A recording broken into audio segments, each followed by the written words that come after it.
Team up, that's the trick. Should be live soon, folks. Just getting myself organized.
Whoops, putting my microphone on.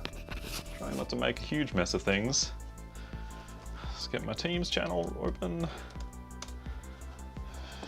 Teams is somewhere. Teams is somewhere. I've got my background music happening.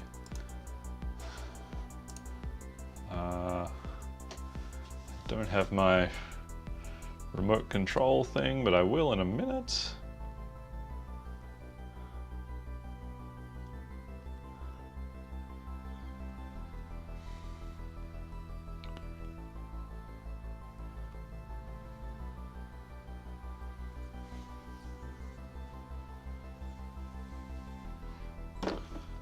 will in a minute.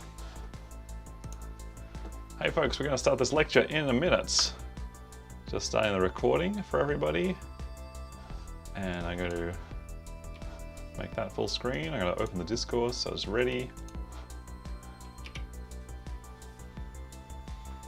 Event should be started. Should have my Teams is gone. My Teams window is very much disappeared. Just going to try to catch up on that one.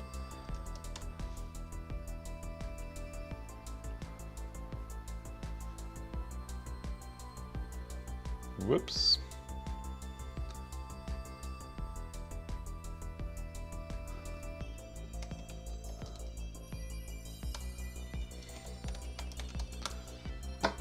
All right.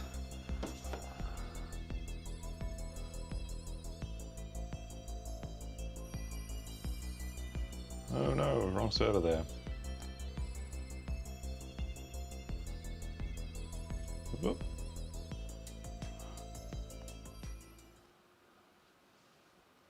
Oh, I think I want to be on that side. G'day folks. Great to be with you here this fine Thursday. I'm just making sure that all my stuff is in order and that you can see me before I assume that we're having a lecture. My little streaming monitor is yet to catch up quite yet. There I am. So I know I'm visible. Well, it's this little mini winter has hit us again in Canberra. We've got some cooler weather, some rainy days, just the thing to keep us inside for what is hopefully the last few weeks that we'll be in lockdown. For anyone in Canberra, I hope you've had a chance to go and track down a COVID-19 vaccination.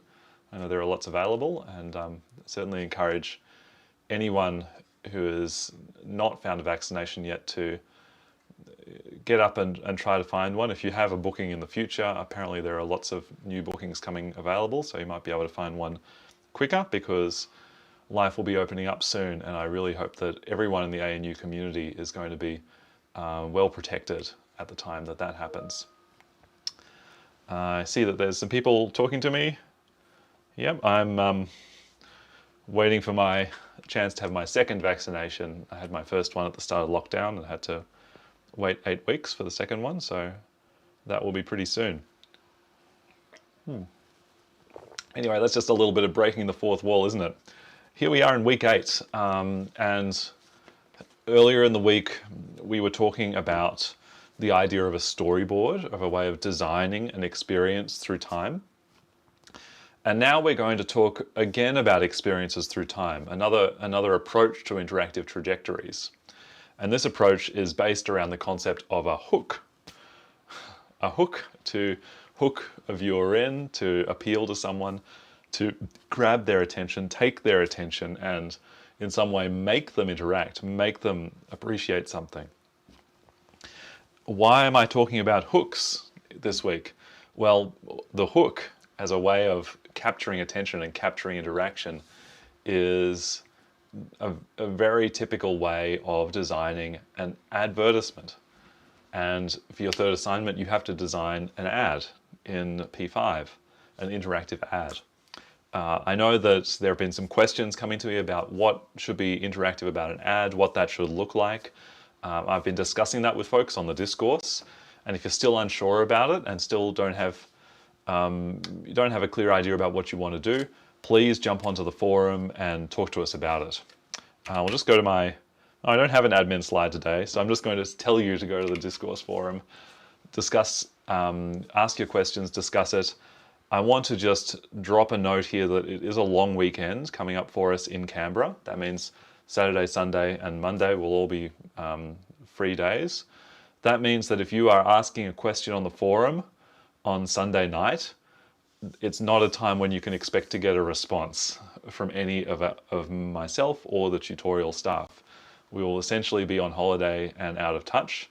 Of course, if you have an emergency, something that comes up, I may notice it in my emails and be able to track that down, but really I will not be available for any kind of discussion or answering of questions on until Tuesday morning. Probably on the weekend I do try to check in with the Discourse forum just to check if there's anything going wrong with folks with their assignments, but really don't expect a lot of support over the weekend about your assignment. So if you're unsure about it, you have a question, please ask it today on the forum. That means that there's a good chance for me and the tutors to see your questions, check them out, have a look. If you have questions about the assignment, go onto the forum. I'll show you how to do this actually. It's an interesting thing to do. Our forum has been really well used this semester. I'm really proud of everybody. You will note, if you haven't started the assignment, that I have sent you a message through the forum today about how to get started, encouraging you to do that. I see there's a few people talking to me about that in my messages. When we go to the forum, you will often find that you see mainly the pre-labs. I see here's a question about assignment 3. We'll have a look at that in a minute. We'll look at it all together. You see mainly pre-labs. If you want to see questions that aren't pre-labs, we're in the Comp 1720 category. We need to go to the subcategory, which is none. Pre-lab subcategory has all the pre-lab posts, and the none subcategory has everything that's not a pre-lab post. And here I see that we have 3 questions, or 3 posts that I haven't looked at yet, and 2 brand new questions. And I also see there's someone with their pre-lab in the wrong area. That person's going to have to come back and have a good go. Do remember, if you're on the Discourse forum and you're a bit nervous about asking a question, you can make yourself anonymous if you want. Just click this button, switch to an anonymous mode, and it switches to your anonymous account. There's mine. And if you want to come back from anonymous to non-anon, you go here. You might remember I accidentally was anonymous when I made my first pre-lab post in week 1. Whoops. Question about product in assignment 3. Someone wanted to confirm that we're asked to choose a product you would find at a supermarket. I want to know if shoes, for example, boots or sneakers, are sold in supermarkets in Australia. I guess my answer would be no. We tend not to have boots and sneakers, shoes in your supermarket. There might be some thongs in a supermarket in Australia, particularly if it's a supermarket near a beach, because people might find that they've forgotten their thongs or flip-flops, the kind of loose shoe that people wear on the beach in Australia. But just for anyone coming from outside of Australia, when I say a supermarket, that's typically where you buy food. It's where you buy things for cleaning your house, and it might have a few different kinds of miscellaneous everyday items like batteries. You can buy a few pairs of earphones or a magazine or something, just things that people might need day to day. So it typically doesn't have clothes, although some supermarkets might have a small clothing area if it's a big supermarket, with maybe just some things for emergencies. If people are in a tight spot and they really need something fast, it can be convenient that there's a little clothes section in a supermarket, but it won't be a lot of things. The main things that I get when I go to the supermarket is like fruit, milk, things for the baby, nappies, wipes, many baby foods that are required. Often I go to a supermarket often every day and pick up a few bits of food that we don't have for the day. Is an umbrella okay? Someone's just asked. It just came up on my watch. Yeah, absolutely. You'd find umbrellas at a supermarket. Totally a supermarket thing. Great questions. If you are confused, you think your product might not be in a supermarket, then jump into the chat and ask it. I think one thing is that there are small supermarkets and there are big supermarkets, of course. The small kind of corner store, I've got one up the street, they probably don't have a lot of different things. They don't have clothes there. They don't have umbrellas. They wouldn't have that. There's a bigger supermarket at our local shopping centre which will have umbrellas. It has a little clothing section. It might even have shoes. But I guess the point of the assignment question is that you're sort of vaguely to do with a supermarket. If someone comes up with something which is not really a supermarket, it's not going to have a big penalty for you, right? It might just be that your assignment looks a bit strange in comparison to others. So potentially it's a good idea to jump into the chat and ask it, or jump onto the forum. I have seen we did a similar assignment last year, and I saw some folks who were doing their assignment about like a new kind of smartphone. Well, sorry, that did look pretty weird because you tend not to find expensive electronic items at supermarkets. It will just be the cheaper things like a cheap pair of headphones, batteries, a memory card, a USB memory card or something for your camera. Yeah, Ojas Gupta says, what about Costco? Well, look, Costco is a supermarket, so I guess that counts. And you can find almost anything at Costco. So there you go. Is a lamp fine? Yeah, I mean, you could find a lamp at a big supermarket. Is pizza? Pizza's fine, yeah. Find pizza at supermarkets. Typically frozen pizzas or like ones in the fridge which are semi-cooked and you then just finish it off in the oven at home. Yeah, but look, I'm not asking everyone to be 100% proficient with Australian culture, particularly because we have folks coming to us from overseas, but I think you could, doing a little bit of research and trying to keep track with what the question is really asking, and if you're unsure, please jump in and ask. I'll answer that one later. Maybe I'd say no. No, typically a supermarket in Australia wouldn't have shoes or clothes, although big supermarkets might have a few shoes, clothes. Yeah, markets in Australia are typically for food, cleaning things, household, I don't know, household supplies, maybe cheaper, everyday electronic things.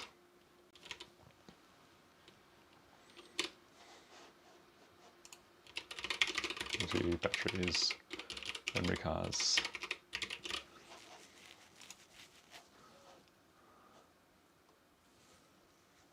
Anyway, there'll be more. I won't go into my discourse mode right now. I'm going to start with the lecture.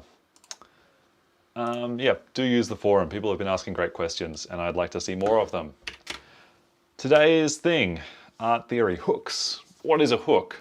How can an artwork hook a viewer in, draw you in, make you pay attention, take you by the shoulders and shake you into paying attention to it? How can we map out an experience as a trajectory through a hook? What does that mean to be having this experience over time? And how do we do this in P5? So I think that all of us, when we're making artworks, need to consider what the viewer will get out of it. Because you don't want to make a major project that the examiner, that is me, for all of your major projects, looks at and goes, oh, that's pretty boring. Oh, I guess I have to try to figure out what to do with this artwork. No, you don't want me to have that attitude. You want me to see an artwork and think, oh, wow, that's it. That's interesting. I wonder what happens if if I do that, then something cool happens, right? So you want me to be invested, hooked into the experience. And similarly with your ad assignment, that assignment is training you a little bit in grabbing the viewer's experience, attention somehow. So we're going to talk about hooks in a few details. Maybe if you're listening to me and English is not your native language, you might think I'm being quite confusing right now, because isn't a hook something for catching fish? Like a thing that's shaped like this. Uh-oh. Lost my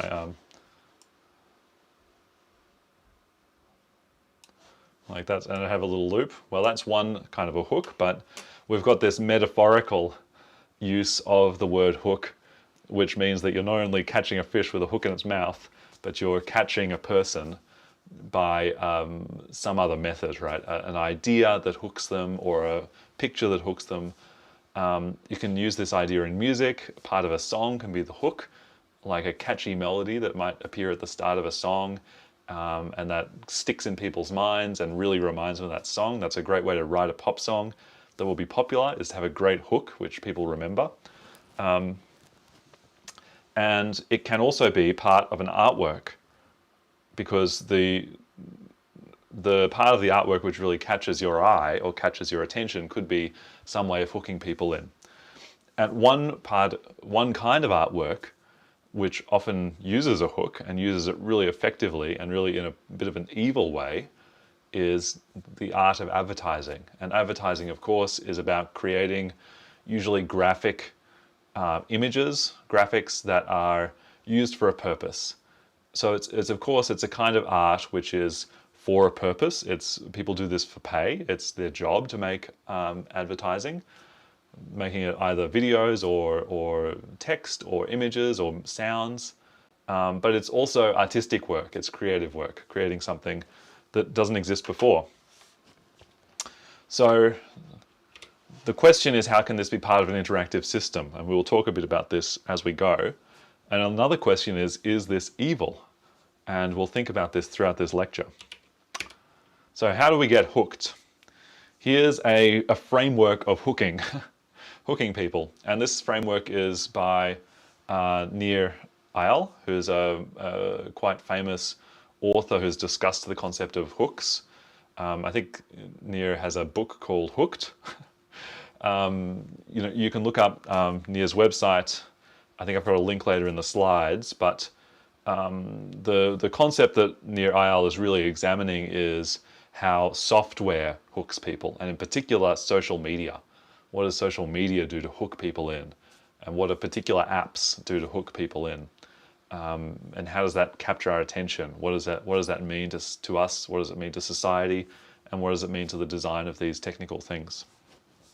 So there are 4 phases in this hook framework that Nir Eyal's been talking about. Yeah, someone says they've been bugged to read that book. Please get into it. Yeah, it's a very interesting book. I haven't read it. I've just got these slides, and one of my colleagues put these slides together originally and brought in the hook canvas from Nir Eyal. But it's a great way to frame this concept. I should read the book too.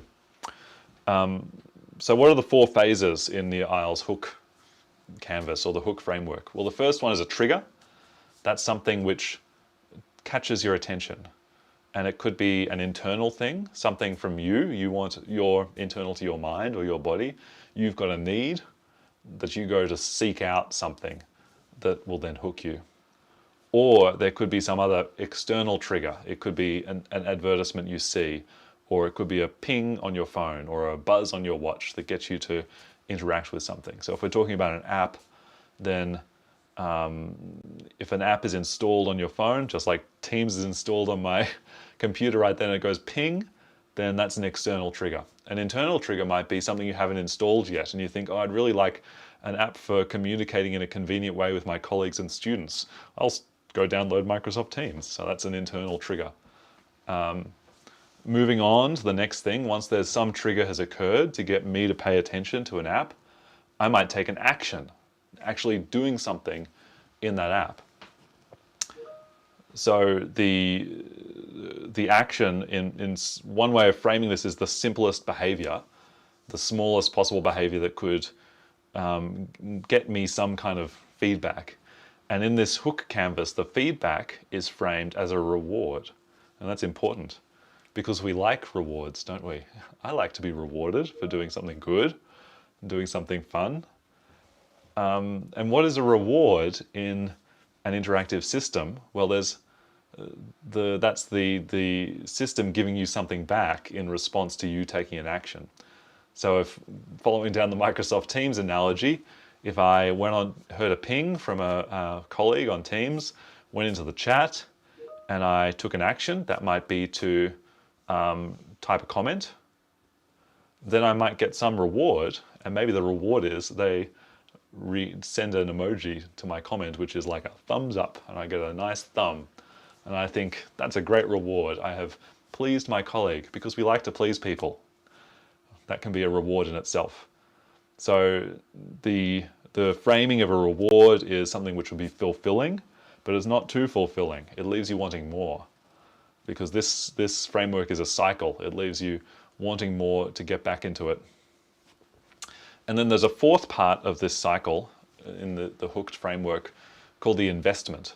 So the concept is that as a user of an app or a product or a buyer of something, I'm doing some kind of work investing in the thing, which is going to increase my likelihood of returning. So, you know, if it's an app, maybe you put it on your home screen, or you do some work to bring all of your friends into teams and make a team with all of your colleagues that you need to work with. That will mean that you go back to it later and keep paying attention to that app. And what does that investment lead to? It leads to more chances for you to be triggered to use the app again, to take more actions. If I've got teams running all the time because I've invested time in collecting my colleagues together, I've got a team for this class, I've got a team for my tutors, I've got a team for my research group, I've done all this work, invested it all in building teams. It's starting to sound more and more evil, isn't it? Well, that just gives teams more and more time to trigger me, to send me pings, to send me notifications. And it gives me more internal triggers because when I want to talk to someone, I open up Microsoft Teams because I know that they're going to be there. They'll be pinged by notifications, they'll pay attention. So then the investment that I've put in just leads to more triggering. And thus I have been completely hooked in using Microsoft Teams as part of my job. This is getting a bit scary, isn't it, right? Think about how many apps leave you hooked in this way. So we've talked about hooks with respect to apps so far. We're going to talk about dealing with the how this relates to other kinds of artworks, particularly advertising, and how it might relate to products and how it might relate to your projects as well as we go through. We're going to go through all of these phases in turn. So first we'll talk about the trigger part. What is a trigger? This is something which is a notification to the user, right? Something that addresses them directly. This has been used in advertising a lot. There's a very famous advertisement that's shown on the screen here. I want you for the US Army, where there's this guy, Uncle Sam, like this symbolic representation of America, the United States of America, pointing to the viewer. He's pointing to you. You're pointing to me. So he's sort of pointing through the screen, directing attention. And if you're in a crowd of people, there's all these people around you, but if you look at this poster on the wall, you can't help but feel like this character is staring you right in the eyes. They're pointing to you, saying that they are singling you out for your special abilities that you're going to contribute to the US Army. I'm sure we could find this same advertisement in almost every country for building interest in joining the military. People are trying to find folks who would like to contribute their time and invest it in being a part of the military. And this is one great way to do it that people have discovered, is to single people out through advertisement. You've got special talents. We want you to join up. Scary, but true. It's a very effective mode of addressing someone through an external trigger. This is not just in the past. That ad was from 1915. This happens all the time now. Here's an ad more recently for skincare products. They're just saying it. They're not pointing this time. They're just writing you, and they're highlighting the fact that this big O is part of the brand. People will often know that brand, Olay, and the face here has been circled by the big O, and this ad is saying you could be like this person who has incredibly good skin. Why do they have incredibly good skin? Because they've had a personalized skincare consultation with Olay, and they've visited this website, olayforyou.ca, if they're in Canada. There's other things going on in this ad. It's not just saying this person has got good skin. It's not just saying that you could have good skin as well. What's this person doing? They're at home, confidently using a computer, dressed in a casual way, living their best life. They're relaxed at a table. They're not sitting on the couch. They've got nice pillows behind them, but they're not using them. There's sort of this ad is setting up a certain kind of expectation about the way that life should be. We should be able to have beautiful decor in our house, but we don't need to use it because we can sit on the floor because we're just that relaxed about how we approach our work life. We're using a computer. We're engaged to be married. There's a lot going on in this ad, isn't it? Right?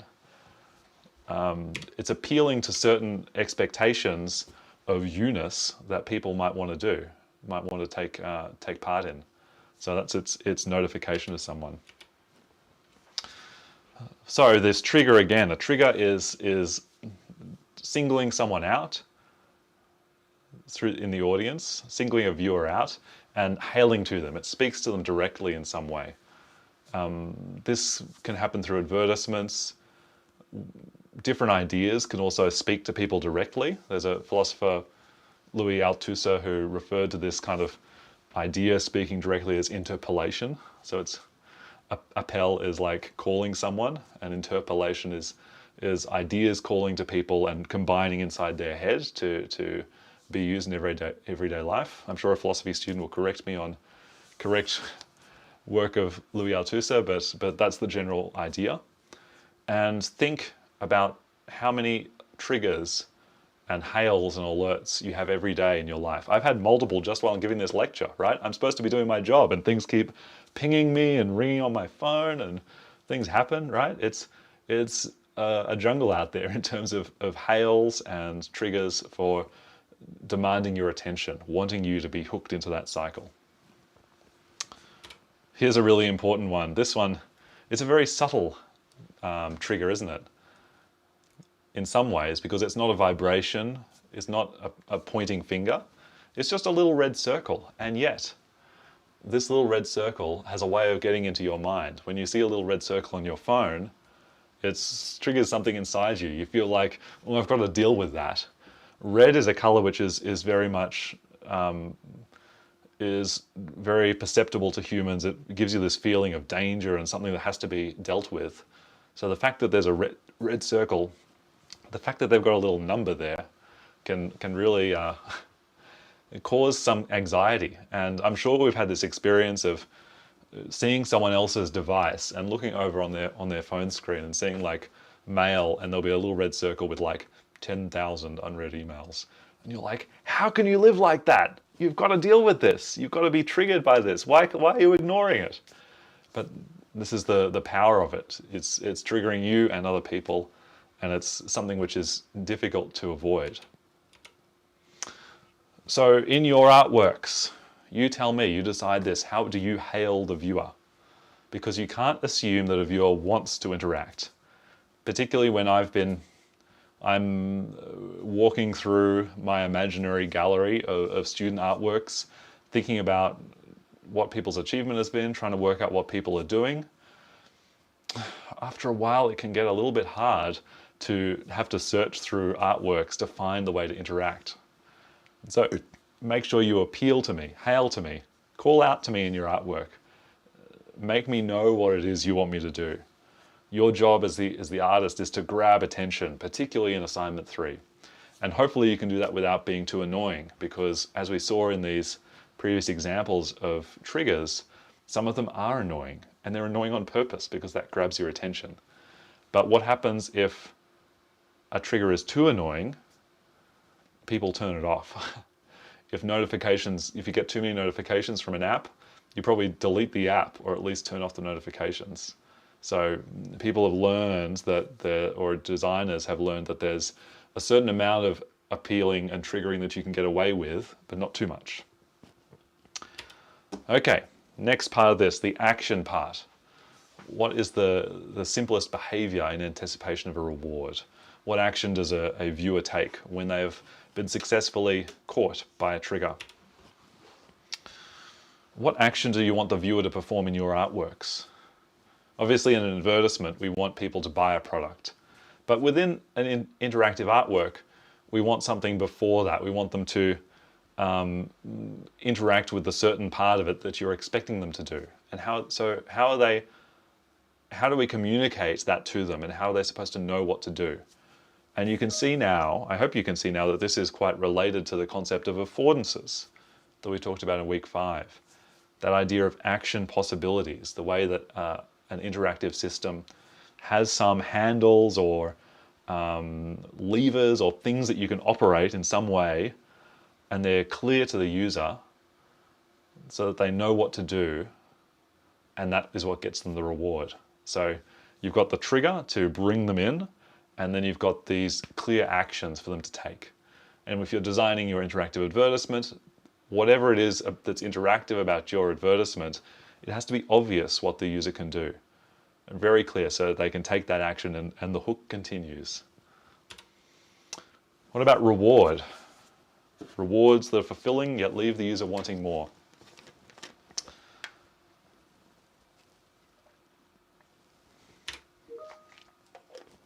What is a reward for your viewer? If we're talking about advertisements, then there's some kind of need which a product will fulfill to us as a consumer. And in the most simple sense, that need is the need for the product, right? I would like to buy some water because I am thirsty and it will stop me dying. Or I would like to breathe air because I need to breathe, that will stop me dying. I would like to buy shoes so that my feet don't have to touch the dirt. But here's the thing. Usually in our consumer society, privileged societies that we live in, most of our basic needs are going to be met. Most of us will have shoes already, and we rarely buy shoes because we have none. Sometimes we might buy shoes because all of our shoes are worn out. But the last time you bought shoes, can you really tell me that there were no other shoes that you owned that you could wear? So the advertising, or the way we approach products, is not to meet a basic requirement of our life. It's to meet some kind of higher requirements that that the advertising in some way promises about or suggests that could be met by that. You're not buying shoes because your feet are literally uncovered and you're going to get dirt in your feet and they're going to hurt. You're buying shoes because you want to look stylish. Your other shoes aren't good enough anymore. Maybe they're worn out, or they look worn out. Or maybe you've just had them too long and you're bored of them and you want a new thing in your life. I'm not saying don't buy shoes, by the way. Please go ahead and buy whatever you like. But I'm just saying that our needs as consumers goes beyond the direct need that a product is meeting. We're generally not buying pizza at the supermarket because we're hungry. We might be buying it because it's more convenient than other food, or that it's more tasty than other food, or that it has a kind of fun incorporated in it.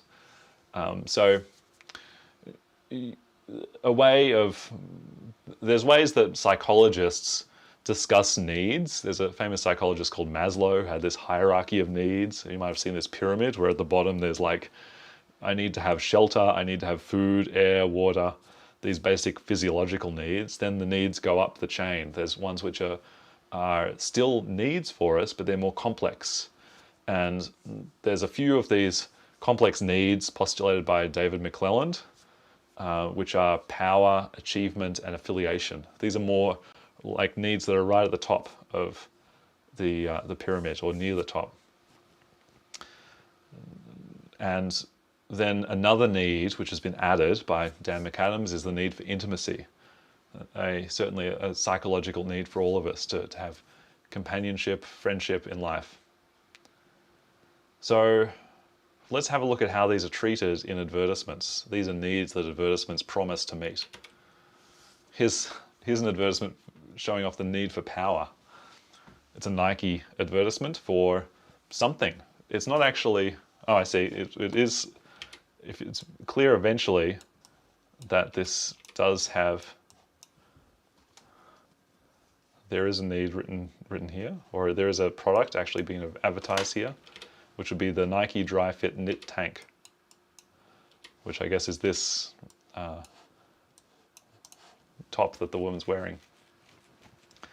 So what is the need being being met here. That, you know, the woman is wearing a t-shirt. Well, she probably has other t-shirts she could be wearing.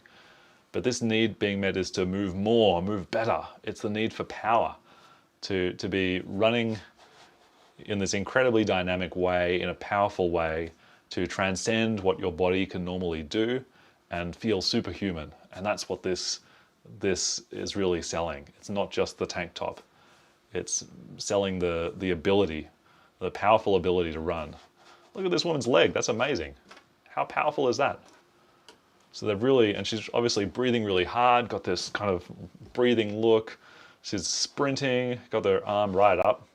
So it's a really powerful image of a person, you know, going beyond their normal abilities. Need for achievement. Here's an ad for Patagonia. I think that this ad isn't actually advertising anything in particular. There's no product here, is there? I suppose they might be wearing Patagonia clothes. Patagonia is a clothing brand that sells outdoor clothes. I have a Patagonia jacket somewhere. So I suppose their jackets could be Patagonia, or their pants. They might be have a Patagonia bag here somewhere as part of their system. But Patagonia doesn't exactly sell like ropes and climbing equipment, as far as I'm aware. It's more like just normal clothes. So what is Patagonia doing here? Well, they're selling an idea that you can be achieving things, and part of that achievement can be, or need for achievement can be met by having a lot of Patagonia equipment. Because Patagonia equipment, clothes, suggests that you are the kind of person who climbs vertical rock faces, much like Tommy Caldwell here. I don't know who Tommy Caldwell is, but I presume one of these people. And Tommy Caldwell has been quoted as saying that they felt the intensity of the entire project peaking inside me, the power of their community pushing me on to some kind of goal. So it's not about the individual's power, but their ability through community, including their clothes being provided for them by Patagonia, to move forward towards a certain goal. So that's an interesting ad, isn't it? There's no product. Where's the product? It's just the idea of the brand. The mystique of Patagonia is about achieving things in your life, achieving amazing feats of climbing. What about affiliation? Affiliation is about having friends, about having people liking you, about belonging to something. And we all have that need to belong to communities. So here's an ad about Midori, which is a drink, an alcoholic adult beverage. And it's an adult beverage that many people like. It's something which is very tasty and a lot of people would like to have if they go to a party. So here we have this woman holding this drink. So I guess in some basic sense, this advertisement is saying that if you go to a party, then you could have this drink and you'd be happy. But it's saying something more than that. Stand out. This woman's standing out because, in a sense, this woman is the drink. She's wearing green, just like the drink. And all of these people around her are wearing white. They're not the drink. She's the one that they're all looking at because, much like the drink, they all like her. They all like Midori and they all like this person, Kim Kardashian. Everyone else likes her as well. She's a very famous person, known around the world and well liked by many people. So if you drink Midori, then you, much like Kim Kardashian, can stand out around the world and be a person who is liked and have a lot of affiliation. Need for intimacy. This is a classic Coke ad. There are so many ads for Coca-Cola. They're like masters of advertising, big billboard ads like this. What's going on in this ad? Well, there's two people who are enjoying a Coca-Cola. What is it that this Coca-Cola has? I suppose it, in a certain sense, is supplying them with a need for being thirsty. But there's nothing here about quenching thirst, although there are other Coca-Cola ads about that. It's a Coca-Cola ad about having less of something. It's having zero sugar. So they're saying that you can be experiencing something which has less. If you have less sugar, that I guess means that you're healthier. That's a simple line to draw there. and that by buying this particular kind of Coca-Cola, you can have something which is more of the good things that you want, this sweet, everybody likes it flavor, but you don't have the sugar, so you're a healthier person. And if you're a healthier person, then you're more likely to find a partner. And your partner might be this perfect person here. Look at this perfect person. She, much like the Coca-Cola, is wearing red and black, the color scheme of the Coca-Cola bottle for Coke Zero Sugar. Maybe she is the Coke. And by buying Coke, you are taking part in this kind of intimacy that this young man is enjoying, having a close relationship with this person on the left. So there's a lot of things going on in this ad again. The colors are matching up between these different aspects of it. There's some hailing going on. There's a trigger going on here. Where is it? Who's this woman looking at? She's not looking at her boyfriend, sadly for him. She's looking at the viewer. She's hailing you. Go buy a Coke. Maybe you could be in a relationship like this one. Need for intimacy. So it's interesting to see in those ads how far beyond the product they're thinking. They're not just thinking about the basic use of the product, but they're thinking about the world that surrounds it, all the different things you could do with it. What about investment? What are people doing that is investing in that and increases the likelihood of returning? We've talked about that with relation to apps, Microsoft Teams. I've built a team. I keep coming back to that because of the notifications, but some of these other ads, the investment would be that you've bought the product. Maybe you start to think that you're the kind of person who always has that around. You're the kind of person who goes in the office every day with your can of Coke, and that's part of your identity. You're the kind of person who likes to wear Patagonia clothes, and everyone sees you as this kind of adventure-y sort of person. So there's an investment in integrating products into your life that suggests that you should continue doing it, and these ads often appeal to that sense as well. Here's a sense of investment in an artist, a artwork, and this is a performance artwork by a very famous superstar artist called Marina Abramovich. And in this work, it's called The Artist is Present. So how did this artwork work? It was very simple. Marina Abramovich has a table and 2 chairs. She is this person here. And she sat down on her table at the start of every day, and there's another chair, and people can sit in that chair, and they get to experience sitting at the same table opposite Marina Abramovich for the time that they choose to sit there. And they can then stand up and walk away, and someone else gets to sit down. And what I want to pose to you is that the investment is not just here in this particular kind of focus that these people have. They're staring at each other very deeply. There's obviously some needs being met by this, but also there's a lot of people back here. Who are these people?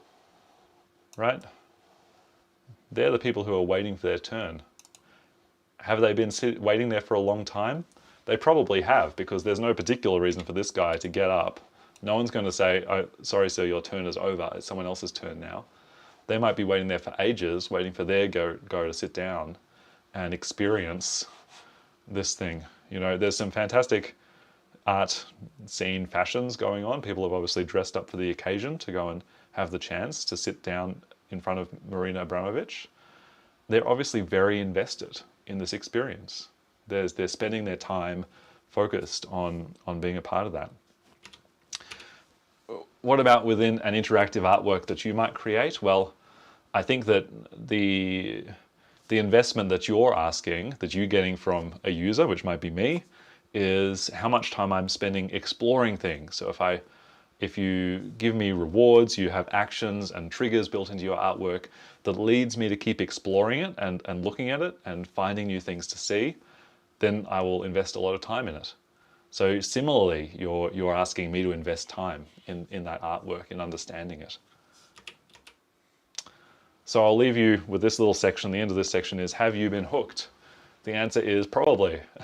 Do you have a little folder on your phone of many different things that can trigger things with notifications that ping during the day, TikToks, WhatsApps, Instagrams, Facebooks, even things like games, words with friends, Scrabble games where your friends are pinging you from around the world and taking part in it with you. I'm sure you do. So how do we do this in P5? And these are really questions for you. Think about what your affordances are, what triggers there could be for the viewer to take part in your artwork. What are the things you're asking the viewer to do? What are the actions they can do? And what reward do they get for that action? And is that reward significant or interesting enough to get them to invest time in your artwork? So I just want to draw this back to what we talked about in week 5 about the process of feedback in interaction. So a well-created interactive artwork has a feedback loop between a viewer and the artwork that enhances their experience. This is the same idea, but put out in a different way, a different framework, developing the same idea. And it's making it very clear that the feedback, what they get, is a reward, and that reward leads them to invest time. And that's what you want your artworks to do. Different way of framing the same interaction. And I think it's a more evil way, isn't it? Because we're really thinking about trying to hook someone in and not let them go. You want to make me invest more time in your artwork so that I don't spend as much time on everybody else's, potentially. That's a bit evil, isn't it?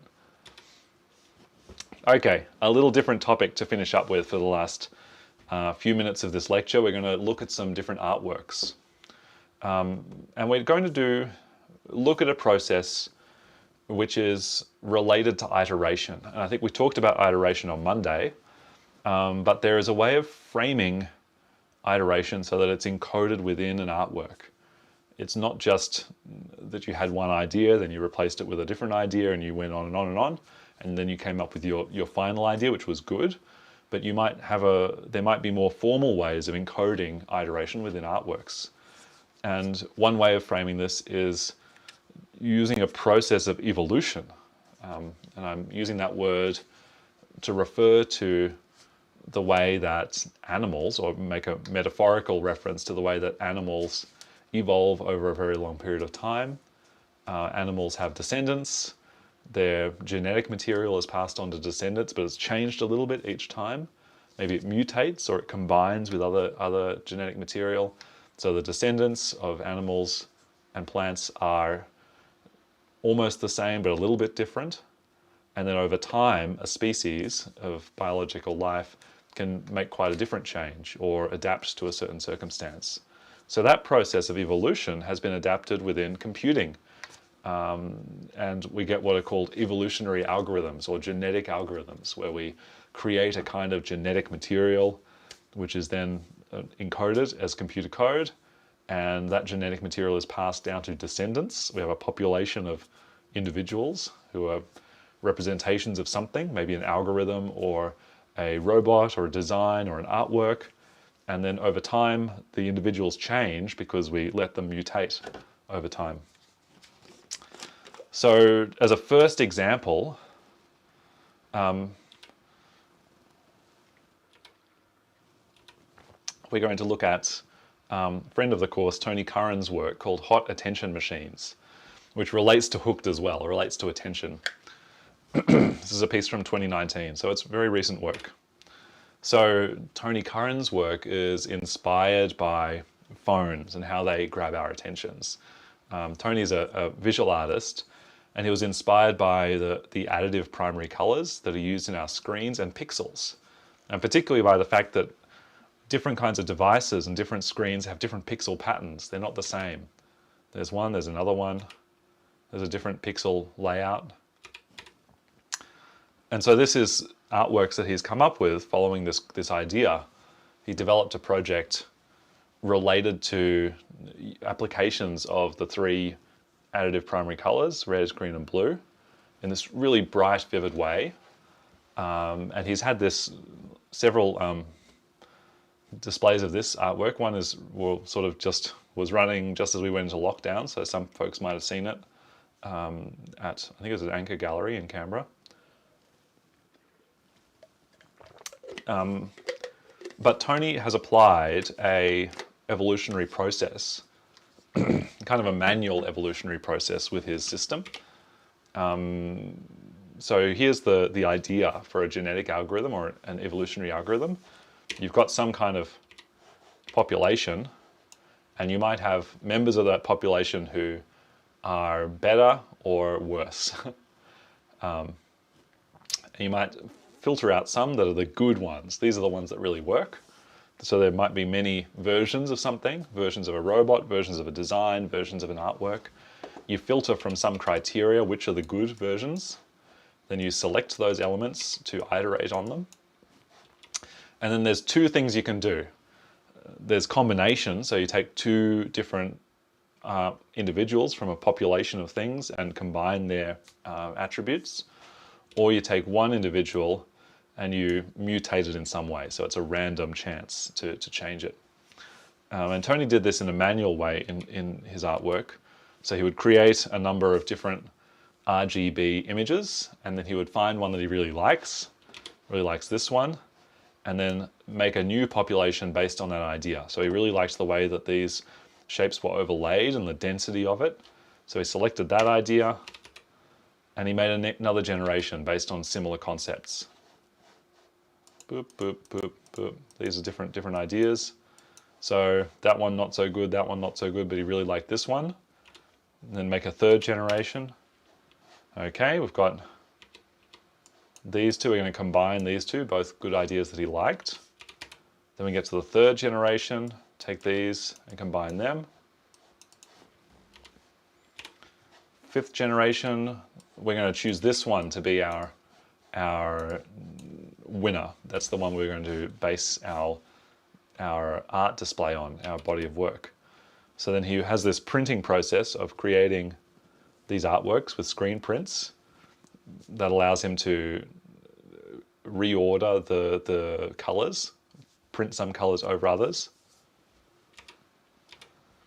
and display them like this. So these are 12 outputs from this process. The same artwork or in different orders with different colors in different places. So this is one application of a evolutionary process within an artistic practice. So what about doing this with interaction? Can we do evolution and interaction? Well, totally. There's a very famous example of this, which is a system called Pick Breeder, which is not exactly an artwork, it's more an artistic tool, which can be an artwork in itself, but I'm just going to show you how this works. Open a tab. I'm going to start evolving. And so I've got now a population of pictures. Now, the background of this is that each of these pictures is created by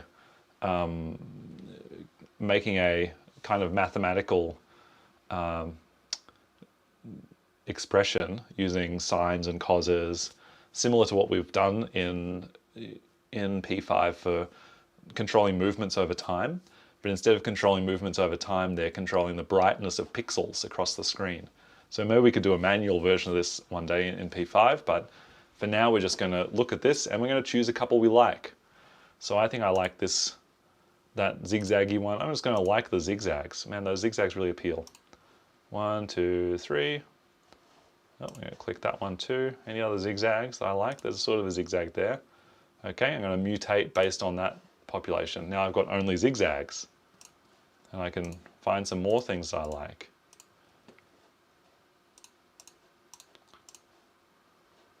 And as we go, you might see that I might just pick one. You start to drill down on your population. Wow, that's amazing. I love that one. I'm just going to focus on that concept now. So I still like that one, but I like that one too. More open ones. Whoa. We're really getting, I've never done this before or never had ones that look like this before. I'm just exploring again. Now that's something new and different, this kind of creature emerging. And what people have noticed with Pick Breeder, this project has been going on for a while, but because individual users interact with this in a different way, they get different feedback. They get a reward of finding something unique. They're investing their time in clicking the button, and their rewards are different for everyone because it is providing some randomness in the mutations. Really like these ones. Back to that. Ooh, that's amazing. And there's some, I think there's a gallery somewhere where you can see ones that people have saved and I thought were really good. There are, I think the gallery is not quite complete here. They actually, my understanding is that this is a new version of this system. There was a previous version that had like a best of Hall of Fame, and there were people who'd made a butterfly and a skull and different kinds of aliens, which was quite amazing. But you can play with that. The link is in the lecture. So that's kind of an interactive evolution system. And then I have one other one to show you. This system's called Mutator VR. So it's even more of a immersive interactive system where you're using a VR headset to immerse yourself within a evolutionary artwork concept. And then you've got your controllers that allow you to rotate things and experience them in different ways. So this particular instance of a VR artwork comes from an artist called William Latham. This was created in 2016, the VR version, although William Latham has had lots of evolutionary art projects going back through time. And you can just see a little bit of what this would look like from the perspective of the user. Mutator VR.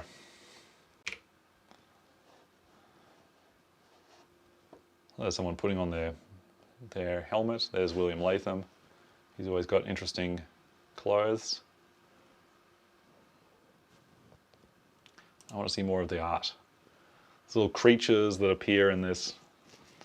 That would be fun to try this. This is obviously quite a complicated artwork. It's not just William Latham, he has a whole team. You can read about that in a paper. I've put a link in the slides. And you know, this is the kind of thing which I hope you could take some inspiration from as a recent trend in, or current work within the world of interactive art, using immersion to enable users to be engaged in this kind of co-creation with an evolutionary system. Okay, sort of sci-fi stuff really, isn't it? Yeah. So just to wrap things up, I have some links to different things I've discussed this week on the further reading and watching page. Good luck with your assignment 3. Don't forget to ask questions on the forum if you have any. Feel free to ask a question right now in the chat. If there's something I can address right now, I will. Otherwise, think about that hook model when you're designing your advertisements, and think about how you could be hooking the viewer in, what actions they could take, what rewards they get from that experience, and what meanings you're communicating that that interaction is enhancing. So, I think at this point I will call it a day, and I'll see you folks not on Monday because it's a public holiday. I will see you on Thursday next week for our regularly scheduled Thursday 12 p.m. lecture. The Monday lecture I have a pre-record to send out to you, so you'll see that appearing on Tuesday. So see you folks later.